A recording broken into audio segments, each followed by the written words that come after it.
Hello student, how are you? I hope आप सब अच्छे होंगे। So we are going to start class 9th NCERT mathematics chapter 4 linear equation in two variable.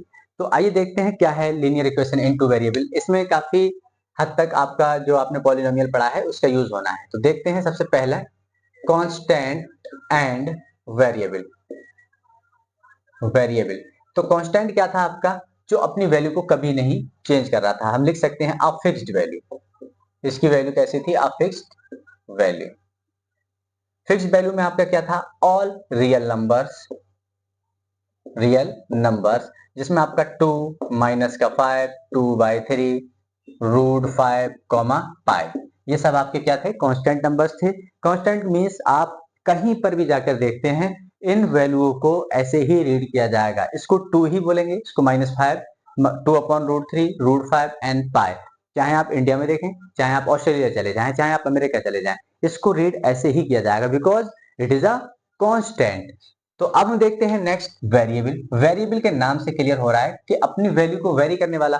जैसे कि previous classes में हमने पढ़ा था कि x + 4 = 0, x - 2 = 3, 2x - 5 = 2। तो यहां से हमने देखा कि x की वैल्यू -4 आ रही है, यहां पर x की वैल्यू 3 + 2 x = 5 आ रहा है, और यहां से अगर हम देखें तो 2x = 2 + 5 और x = 7/2। यहां से क्लियर हुआ कि x अपनी वैल्यू को कंटिन्यूअसली वेरी कर रहा है, मींस x एक वेरिएबल है। इसको अब यहां पर आपका x हो सकता है, ऑल अल्फाबेट हो सकते हैं, कुछ सिंबल्स हैं। तो हमने लिखा, अब हमारे पास अल्फाबेट क्या है? A, V, C, dot dot X Y Z alpha beta gamma theta, ये सब आपके क्या है? वेरिएबल्स हैं जो अपनी वैल्यू को कंटिन्यूअसली वेरी करते रहेंगे। प्रीवियस हमने ये भी पढ़ा था कि डिग्री क्या होती है। डिग्री हमारा क्या था? Highest power of the variable. Variable की जो हाईएस्ट पावर होती है उसको हम क्या बोलते हैं? डिग्री बोलते हैं। मान लो यहाँ पर मैंने लिखा x² -3x, x की पावर 3 + 2x - 5। तो यहां से अगर हम देखें तो उसकी डिग्री कितनी है? 2। यहाँ पर सिंगल टर्म है आपका, यहाँ पर 2 टर्म्स हैं, और उसके बेसिस पे हम देखें तो हाईएस्ट डिग्री इस 2 के पास है, इसकी डिग्री 2। यहाँ की अगर हम बात करते हैं तो यहाँ पर डिग्री हमारी आती है 3। तो अब देखते हैं नेक्स्ट टर्म। टर्म के बारे में हमने क्या पढ़ा था? कोई भी कांस्टेंट एंड वेरिएबल आपको सेपरेट करने वाला, किसी भी कांस्टेंट या वेरिएबल को सेपरेट करने वाला होता है आपका साइन, प्लस और माइनस। मल्टीप्लाई और डिवाइड इसको सेपरेट नहीं करता। For example 2x x/2 x + 2 और x - 2, या x² - 5x + 6। अगर यहां से हम देखें तो यहां पर इन दोनों के बीच, कांस्टेंट वेरिएबल के बीच में साइन है किसका? मल्टीप्लाई का, मींस इसको ये सेपरेट नहीं कर सकता। और यहाँ पर आपका कितना टर्म है? 1। अगर यहाँ की बात करें, ये भी आपका सिंगल टर्म है। यहाँ बात करते हैं तो प्लस ने इन दोनों को सेपरेट कर दिया और यहाँ पर आपके टर्म हो गए 2, सॉरी यहाँ पर 1 टर्म है। यहाँ की बात करते हैं, माइनस भी सेपरेट करता है, और ये भी आपके कितने हैं? 2 टर्म है। और यहाँ की अगर आप बात करते हैं तो 3 टर्म है। तो अगर ये बातें आपको सब क्लियर है तो आइए अब मूव करते हैं नेक्स्ट पॉइंट पर। तो आइए स्टूडेंट अब देखते हैं अलजेब्रिक एक्सप्रेशंस को। क्या होता है ये? Combination of term using x plus और माइनस। यहाँ पर आपको क्या करना है कि जो आपके कॉम्बिनेशन टर्म है उनका कॉम्बिनेशन करना है यूजिंग साइन। तो आइए अब देखते हैं एक एग्जांपल। लेट किया मैंने 2x + 3 - 2 √5x - 3 x x और 2x। तो ये सब आपका क्या है? अलजेब्रिक एक्सप्रेशन है। ये भी, ये भी, ये भी। अगर सिमिलर हम यहाँ पर इक्वेशन की बात करें तो इक्वेशन क्या होता है देखते हैं। इक्वेशंस, जब तक हम इन्हीं अलजेब्रिक एक्सप्रेशंस को किसी न किसी से इक्वेट नहीं करते तब तक वो इक्वेशंस नहीं बन सकता। तो देखते हैं इन्हीं अलजेब्रिक एक्सप्रेशन को इक्वेशन बना के। तो हमने लिखा 2x + 3 - 2 = 0। अब ये आपका क्या बन चुका है? इक्वेशन।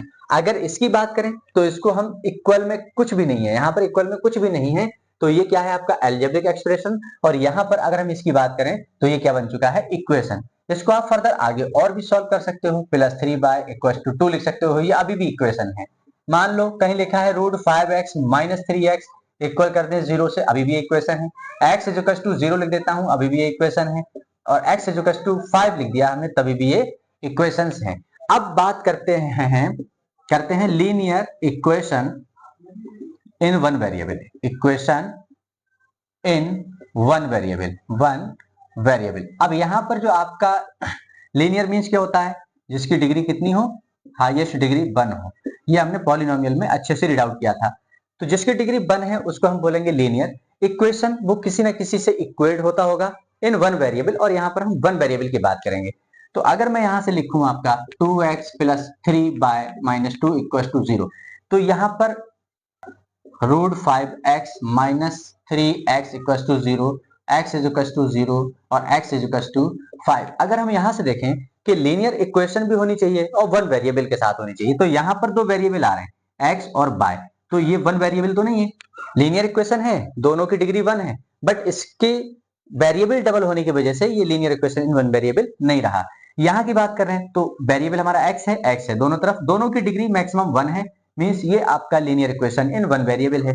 इसकी बात करते हैं तो यहाँ पर x की हाईएस्ट डिग्री 1 है और ये आपका linear equation in one variable है, सिंगल वेरिएबल है। x = 5 की बात करें तभी भी ये linear equation in one variable है। तो अब आप इसको नोट करिए और अब देखते हैं जो हमारा चैप्टर का नेम है उसको आगे कंटिन्यू करके, कि वहां पर आपको दे रखा है लीनियर इक्वेशंस इन टू वेरिएबल्स। तो आइए स्टूडेंट अब देखते हैं linear equation in two variable. मान लो यहीं पर अगर हम x + 2y - 3 = 0 लिख दें, तो ये क्या है, यहाँ पर लीनियर इक्वेशन, दोनों की डिग्री 1 1 है और वेरिएबल आपका x एंड y है, यानी कि ये आपका linear equation in two variable है। लेट करते हैं हम 2x - 5y = 4, ये भी आपका लीनियर इक्वेशन है। यहाँ पर हम लिख दें कि x - 3z = 5, ये भी आपकी linear equation in two variable है। अगर हम यहीं से 2m - 2/3n + 5 = 0 लिखते हैं, ये भी हमारी क्या है, एक linear equation in two variable है। लेट करो यहाँ पर मैंने लिखा है x + 2/3x² = 6 या फिर -6 = 0। क्या ये लीनियर इक्वेशन आपका टू वेरिएबल होगा? ये नहीं होगा। पहली बात तो यहाँ पर हाईएस्ट डिग्री 2 है, तो ये तो आपका क्या बन रहा है, क्वाड्रेटिक बन रहा है, और आपको पूछा क्या जा रहा है, लीनियर, तो ये आपका लीनियर इक्वेशन इनटू वेरिएबल नहीं होगा। सिमिलरली अगर यहाँ पर हम लिखें x - 3y - 3 = 0, ये भी आपका टू वेरिएबल में है, लीनियर इक्वेशन भी है। सिमिलरली अगर हम यहाँ लिखते हैं 2y - 3z + 6 = 0, तो ये भी आपका क्या है, polynomial linear equation in two variable है। तो आप इसको नोट करिए और अब देखते हैं कि एनसीईआरटी ने linear equation in two variable के लिए क्या कहा या क्या उन्हें अपनी डेफिनेशन दी है। तो आइए स्टूडेंट देखते हैं linear equation in two variable को एनसीईआरटी लिखती है, an equation of the form ax + by + c = 0 where a b c are real numbers and x and y आपके क्या हैं, वेरिएबल्स। आपको एक बात याद रखना है कि a is not equals to 0 and b is not equals to 0। अगर यहीं से हम स्टैंडर्ड फॉर्म को लिखें, स्टैंडर्ड फॉर्म आपकी क्या बनेगी, ax + by + c = 0। ये है आपका स्टैंडर्ड फॉर्म। अगर मान लीजिए यहाँ पर इन्होंने ये रेस्ट्रिक्शंस नहीं लगाई होती, तब क्या होता, मान लो यहाँ पर मैंने लिखा लेट a = 0, तब मेरी इक्वेशन बनती 0x + by + c = 0। यहां से आपको मिलता by + c = 0। abc को पहले ही बोल रखा है कि आर रियल नंबर्स, तो यहां पर वेरिएबल क्या है मेरा, सिर्फ by, तो ये लीनियर इक्वेशन तो है बट वन वेरिएबल, तो ये है मेरा linear equation in two variable नहीं रहा। सिमिलरली अगर हम यहाँ पर b को 0 मान लें तो आपका क्या होता, ax + 0y + c = 0, और यहां से आपको क्या मिलता, ax + c = 0। अगेन आपका लीनियर इक्वेशन वन वेरिएबल, और ये भी आपका linear equation in two variable नहीं होता। अगर इस पे बेस्ड हम कुछ एग्जाम्पल को देखें तो मान लीजिए 2x - 5y = 5, तो ये हमारा लीनियर इक्वेशन इनटू वेरिएबल है, x और y वेरिएबल है और यहाँ पर लीनियर इक्वेशन इनटू वेरिएबल है। अगर हम इसको इसी फॉर्म में लिखें तो हमें इक्वल में क्या रखना है, 0, बाकी जो भी है आपको लेफ्ट साइड लेके आ जाओ। तो यहाँ पर हमने क्या लिखा, 2x - 5y, इस प्लस को इधर लेके आओगे तो -5 = 0। अब इस इक्वेशन को आप इससे कंपेयर कीजिए और यहां से आपको क्लियर होगा कि यहाँ पर a के साथ x है, और यहाँ पर x के साथ 2 है, मींस x से यहाँ पर जो चिपका हुआ है वो क्या है, a, और यहाँ पर x से चिपका हुआ है क्या है, क्या x से चिपका हुआ है क्या 2, या मीन्स के a की वैल्यू यहाँ पर 2 हो गई। अगर सिमिलर हम b की बात करें तो y के साथ b है, इधर y के साथ -5 है, मीन्स b की वैल्यू आ गई आपकी -5। और अगर हम c की बात करें तो c की वैल्यू यहाँ पर कितनी है -5। मान लीजिए एक एग्जांपल और कि x -3/2 बाय -5 = 0। तो ये भी हमारा लीनियर इक्वेशन इनटू वेरिएबल है। कैसे क्लियर हो रहा है, x की डिग्री 1 है, y की डिग्री 1 है, दोनों वेरिएबल हैं, इट मींस ये लीनियर इक्वेशन इनटू वेरिएबल है। अगर आपसे वो पूछा जाता है कि ax + by + c = 0 के फॉर्म में कन्वर्ट करिए और a b c की वैल्यू बताएं, तो आपको पता है यहां पर x का कोई भी कोएफिशिएंट नहीं है, यहां पर x का कोएफिशिएंट a था, कुछ भी कोएफिशिएंट नहीं है, तो आप इसको 1 तो लिख सकते हो। तो यहां से a की वैल्यू कितनी आ गई 1।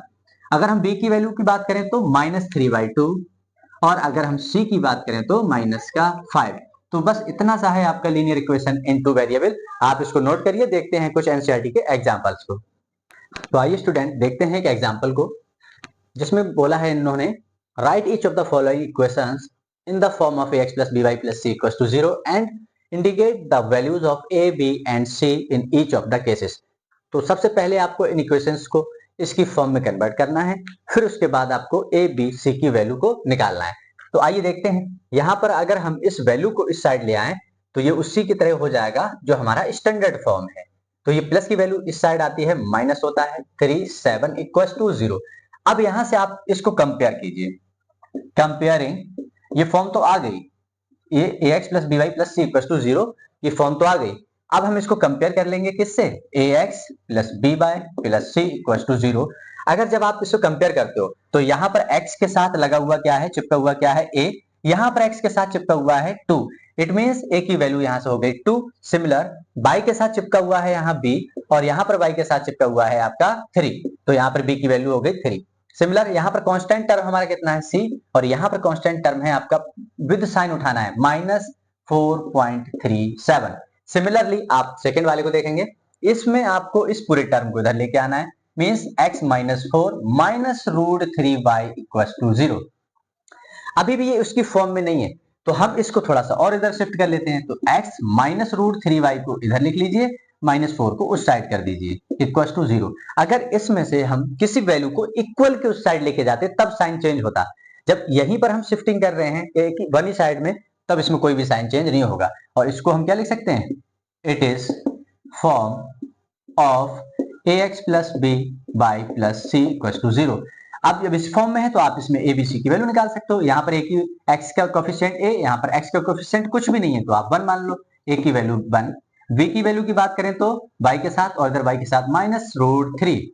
अगर हम c की बात करें कांस्टेंट टर्म, और यहाँ पर आपका कांस्टेंट टर्म कितना है, -4। सिमिलरली थर्ड वाला, आपको फोर्थ वाला खुद से करना है, थर्ड वाला हम और देखते हैं। अगर हम इसमें इस 4 को उसी साइड लेके चले जाएं तो ये क्या होने वाला है, इस साइड बचा 0, 5x - 3y - 4। अब नेक्स्ट स्टेप में आप इसको थोड़ा सा मूव कर लो, 3y - 4 इक्वल, आप चाहे इस साइड लगाओ चाहे उस साइड लगाओ, = 0। अब इसको हम फिर लिख सकते हैं, it is the form of ax + by + c = 0। अब यहां से, अब इसकी फॉर्म में ये बन चुका है, तो यहां से आप a की वैल्यू निकालो 5, v की वैल्यू -3। याद रखना विद साइन उठाना है आपको, यहाँ पर वेरिएबल y के साथ जो कोफिशिएंट है b है, यहाँ पर जो y के साथ कोफिशिएंट है -3 है, तो पूरा उठाना है आपको। और यहाँ से आपको मिला c की वैल्यू -4, इसको आपको उससे अटेम्प्ट करना है। यहाँ पर आपको क्या करना है, मान लो 2x - y = 0। अब यहाँ पर कांस्टेंट टर्म नहीं है, अगर कांस्टेंट टर्म नहीं है इसका मतलब क्या है कि वहां पर 0 रहा होगा, तो क्या हम इसको 2x - y + 0 = 0 लिख सकते हैं। सिमिलर, अब यहां से 0 लिखने से कोई भी आपकी इक्वेशन पे फर्क नहीं पड़ता है, बट ये इसकी फॉर्म में बन गई जो इनकी रिक्वायर्ड इक्वेशन थी। तो अब यहां से आप a और b और c की वैल्यू फाइंड आउट कर सकते हो। तो a की वैल्यू 2, v की वैल्यू -1, c की वैल्यू 0।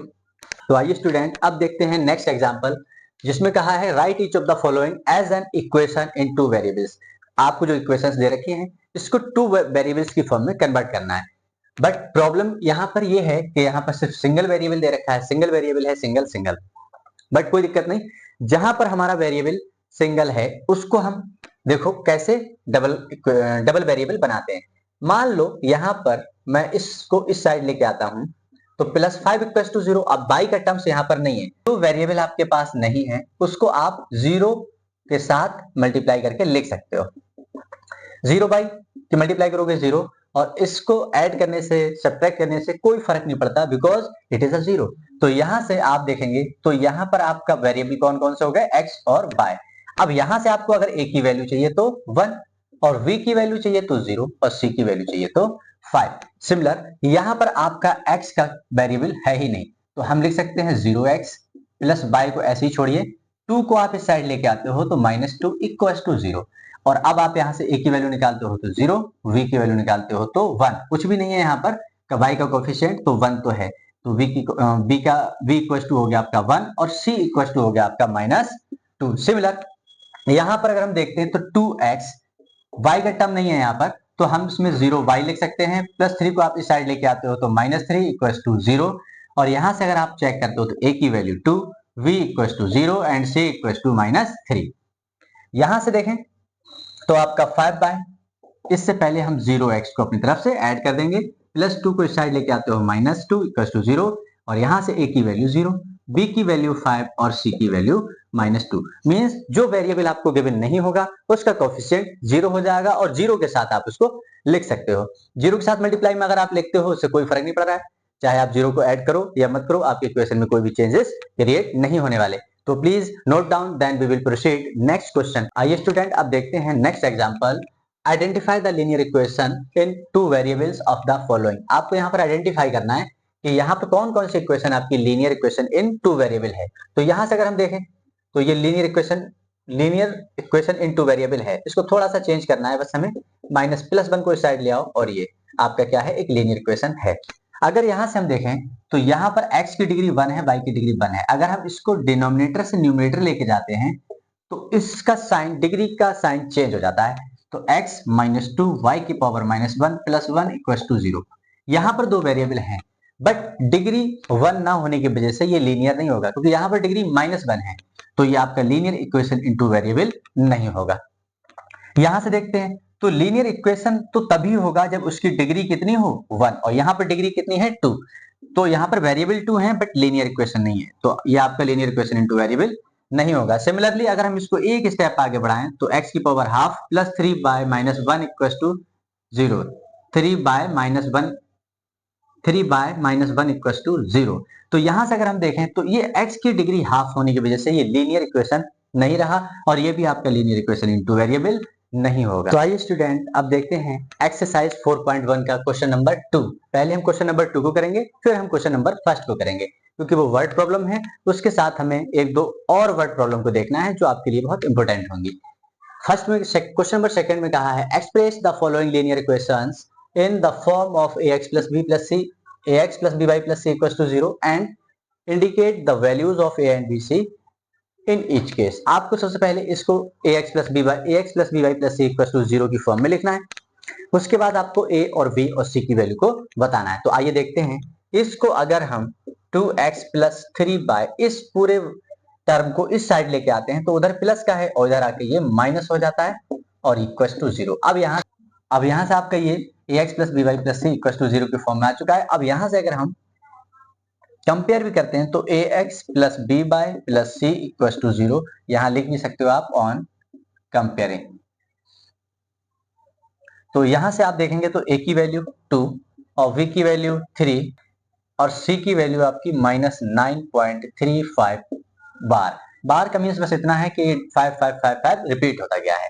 यहां पर अगर हम देखें तो ax plus by plus c equals to 0 की फॉर्म ऑलरेडी है, आप कंपेयर कर लो इससे ax plus by plus c equals to 0, और यहां से आप इसकी वैल्यू को लिख सकते हैं। a की वैल्यू कितना है 1 और v की वैल्यू कितनी है -1/5 और c की वैल्यू आपकी कितनी है -10। सिमिलर थर्ड में देखते हैं, यहाँ पर हमें एक स्टेप आगे बढ़ाना है, +3 बाय -6 इक्वल टू 0। अब यहाँ पर आपका ax plus by plus c equal to 0 की फॉर्म में आ चुका है। अब यहाँ से अगर हम a की वैल्यू निकालें तो -2 और v की वैल्यू निकालते हैं तो 3 और c की वैल्यू -6। सिमिलरली इसको हम क्या करेंगे तो x -3 बाय, यहाँ पर कांस्टेंट टर्म नहीं है, आप अपनी तरफ से 0 ऐड कर दो, और यहाँ से जब आप a की वैल्यू निकालोगे तो अब 1, b की वैल्यू -3 और c की वैल्यू 0। सिमिलर आप इसमें भी ऐसा ही कर सकते हो, ये आपको खुद से करना है। सिमिलर इसमें 2x माइनस है तो इधर लेके आओगे तो प्लस का 5/, कांस्टेंट टर्म नहीं है, आप अपनी तरफ से 0 ऐड कर दो, और यहां से आप a की वैल्यू 2, v की वैल्यू 5 और c की वैल्यू 0। सिमिलर यहाँ पर आपको क्या करना है, ये आपको खुद से करना है, 2/3x + 2y + 0 = 0। अब आपका ax + by + c = 0 की फॉर्म में हो चुका है, a b c की वैल्यू आप फाइंड आउट कर दोगे। यहाँ पर आपका वेरिएबल नहीं है x, तो आप उसको 0x + y - 2 = 0 रख लेंगे, जहां से आपको a की वैल्यू 0, b की वैल्यू 1 और c की वैल्यू -2 मिलती है। सिमिलर हेयर, अगर हम 2x को वहीं रखें, इस 5 को उधर लेके जाते हैं तो माइनस का 5 इक्वल में क्या आता है 0, y का टर्म ना होने की वजह से आप इसमें 0y को ऐड कर दो, -5 = 0, और यहां से आपको मिलता है क्या, a की वैल्यू 2, v की वैल्यू 0 और c की वैल्यू -5। भाई स्टूडेंट, अब देखते हैं एक्सरसाइज 4.1 का क्वेश्चन नंबर 1, जो आपको एक वर्ड प्रॉब्लम की फॉर्म में दे रखा है। ये बहुत ज्यादा इजी हो जाता है अगर आप इसके स्टेटमेंट को बहुत ही पेशेंसली पढ़ते हो। अगर आप इसके एक एक वर्ड पे थोड़ा सा कंसंट्रेट करेंगे, तब आपको ये क्लियर होगा कि ये बहुत ज्यादा इजी है। तो आइए देखते हैं। इन्होंने कहा है the cost of a notebook is twice the cost of pen, write linear equation in two variables to represent this statement. यहां से एक बात क्लियर है कि कॉस्ट ऑफ नोटबुक और कॉस्ट ऑफ पेन, यहां पर आपको दो चीजें दे रखी हैं जिसका कंपैरिजन किया गया है, तो आप इन दोनों को लेट कर लेंगे, और आपको ये भी क्लियर है कि दो चीजें हैं जिसको कंपैरिजन करना है और दो वेरिएबल की फॉर्म में आपको इसका सॉल्यूशन देना है। तो हम यहाँ लेट करते हैं, let the cost of notebook equal to, आपने माना x रुपीज। सिमिलर आपने लिखा द कॉस्ट ऑफ पेन, जिसको आप लेट कर लेंगे बाय रुपीज। अब आपको क्या देखना है, इस स्टेटमेंट को अगेन देखना है। अब इस क्वेश्चन की जो रिक्वायरमेंट है उसके अकॉर्डिंग आगे मूव करेंगे। Cost of a notebook is means equal, twice means 2 time the cost of pen, means एक नोटबुक की कीमत इतनी है कि आपको 2 पेन मिल सकते हैं। तो इस स्टेटमेंट को हम यहाँ पर रिप्रेजेंट करते हैं, the cost of a notebook equal है 2 टाइम्स, इज मींस होता है equal 2 times, twice means 2 times the cost of pen, the cost of pen. Cost of notebook को आपने कितना माना है x equal to 2, the cost of pen को आपने माना है बाय। अगर आप इसको स्टैंडर्ड फॉर्म में लिखें तो 2y को उधर ले आओ, 2y इक्वल टू 0। अभी भी स्टैंडर्ड फॉर्म में नहीं है, कांस्टेंट टर्म हमें नहीं दिख रहा है, तो आप इसमें 0 ऐड कर देंगे, और अब ये आपका बन गया एक स्टैंडर्ड फॉर्म में। अगर आपको कंपेयर करना पड़े a और b और c की वैल्यू निकालने के लिए, तो आप कैसे इसे कंपेयर करेंगे, ax + by + c = 0, जहां से आपको क्लियर हो रहा है कि a की वैल्यू कितनी है, कोई कोफिशिएंट नहीं है यहाँ पर, तो 1 होगा, b की वैल्यू कितनी है -2 एंड c की वैल्यू कितनी है 0। Please note down. आइए स्टूडेंट, आप देखते हैं इस एक्सरसाइज का लास्ट एग्जांपल, जो बहुत ही इंपॉर्टेंट है, क्योंकि ये इस पर बेस्ड क्लास 10th में आपको बहुत सारे क्वेश्चंस मिलने वाले हैं। तो आइए देखते हैं। A number is 99 more than the number obtained by reversing its digit if its units and tens digit are x and y respectively. Write the linear equation for given information. तो इसको start करने से पहले एक छोटा सा यहाँ पर एग्जांपल देखते हैं। मान लो मेरे पास कोई 2 डिजिट नंबर है, मैंने लेट कर लिया 23, तो इसमें मेरा जो 3 है वो वंस के प्लेस पर है, 2 है वो टेंस के प्लेस पर है। मींस तभी आपकी 2 डिजिट नंबर बन सकता है जब एक टेंस के प्लेस पर हो और एक आपका वंस के प्लेस पर हो। सिमिलरली इन्होंने कहा है एक आपको नंबर बनाना है 2 डिजिट नंबर, जिसका आपको रिवर्स करना है इसके डिजिट्स का। अब ये कैसे क्लियर हो कि वंस प्लेस और टेंस प्लेस पर कौन है, तो इन्होंने कहा है units and tens place x and y respectively. Means यहां पर अगर हम लेट करते हैं तो लेट यूनिट्स प्लेस पर आपका कौन सा नंबर है, place equal to x, and tens place पर आपका कौन सा है, टेंस प्लेस पर बाय। तो अब अगर हम यहां पर एक नंबर बनाते हैं 2 डिजिट नंबर जिसको मैंने कैपिटल एन से रिप्रेजेंट कर दिया, तो ये क्या होगा 2 digit number 10 into y plus 1 into x, ये आपका 2 डिजिट नंबर हो गया। सिमिलर अब ये बोल रहे हैं कि इसका आपको रिवर्स करना है, रिवर्सिंग डिजिट। अगर हम डिजिट को रिवर्स कर दें तब ये क्या होगा, टेंस के प्लेस पर आपका x आने वाला है और वंस के प्लेस पर y आने वाला है। अब आपको देखना है अकॉर्डिंग टू क्वेश्चन जो इन्होंने आपको इंफॉर्मेशन दी है। इन्होंने कहा है a number is 99 more than, जो एक 2 डिजिट नंबर है मींस n जो है वो 99 मोर है किसका, द नंबर ऑब्टेनिंग, उस नंबर का, वाई रिवर्सिंग इट्स डिजिट, जो इसके रिवर्सिंग से मिला है। और इसके रिवर्सिंग से मान लो इसको हम मान ले रहे हैं कैपिटल एन, इसको मैंने कैपिटल एन नेम दे दिया, तो कैपिटल एन। अब यहाँ पर इसकी वैल्यू को पुट कर देंगे तो आपका कितना आएगा, 10 y plus x equal to 99 plus 10x plus y. अब इसको अगर हम थोड़ा सा सॉल्व करें तो देखो क्या होता है कि 10 बाय प्लस एक्स, इन नंबर्स को इधर लेके आते हैं तो प्लस का 10x इधर आके माइनस का 10x हो जाता है और प्लस का बाई इधर आके आपका माइनस का बाई हो जाता है, प्लस का 99 इधर आकर माइनस का 99 हो जाता है इक्वल टू 0। यहां से अगर आप देखते हो तो 10 बाय माइनस बाय आपका बचता है 9 बाय, प्लस का x माइनस 10x आपका बचता है माइनस का 9x और माइनस 99 इक्वल टू 0। अगर इस इक्वेशन को मैं डिवाइड कर दूं 9 से तो मेरे पास क्या बचने वाला है, बाई माइनस एक्स माइनस 9 बन जा इक्वल टू 0। इसको आप ऐसे भी लिख सकते हो minus x plus y minus 11 equal to 0। इसी के साथ एक्सरसाइज हमारी फिनिश होती है। और हाँ, इस पर बेस्ड आपको कुछ एग्जांपल या क्वेश्चंस जहां जहां पर मिलते हैं, चाहे वो एनसीईआरटी को हो, आरडी शर्मा हो या फिर एमएल अग्रवाल हो, आप सब क्वेश्चंस को उठाइए। आई होप आप बहुत इजीली कर पाओगे। इसी के साथ अगर आपको वीडियो अच्छी लगी हो तो please like share and subscribe करें, बेल आइकन को प्रेस करना ना भूलें जिससे कि हर एक न्यू वीडियो का नोटिफिकेशन आप तक सबसे पहले पहुंचे। Thank you.